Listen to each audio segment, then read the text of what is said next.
Հովիկ Աղազարյան։ Տիկին Ջուլակյան,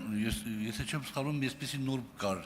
եթե ոչ օրենսդրական մակարդակով կամ օրենքների մակարդակով, ապա նախադեպային մակարդակով։ Արդյոք այդ տիպի փոփոխությունները չպետք է արվեն ընտրություններից 1 տարի առաջ։ Շնորհակալ եմ հարցի համար, պարոն Աղազարյան, Վենետիկի հանձնաժողովի դիրքորոշման մասին եք դուք խոսում թերևս։ Վենետիկի հանձնաժողովը ունի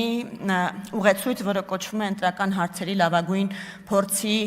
կանոնագիրք, եւ այդ ուղեցույցը ասում է, որ ցանկալի չէ ընտրական օրենսգրքի ուշադրություն ֆունդամենտալ տարերի փոփոխությունը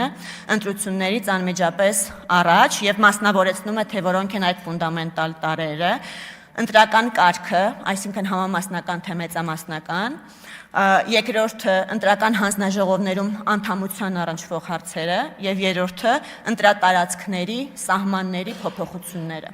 Այսինքն Վենետիկի հանձնաժողովի այդ դիրքորոշումը վերաբերելի է ոչ թե ընտրական օրենսգրքի ցանկացած փոփոխության առհասարակ, այլ մասնավորապես հենց ֆունդամենտալ տարերին։ Այդ դրանք են, որ ընդ որում ասում է ցանկալի չէ, ոչ թե արգելում է փոփոխություն, այլ ցանկալի չէ եւ այդտեղ մի շարք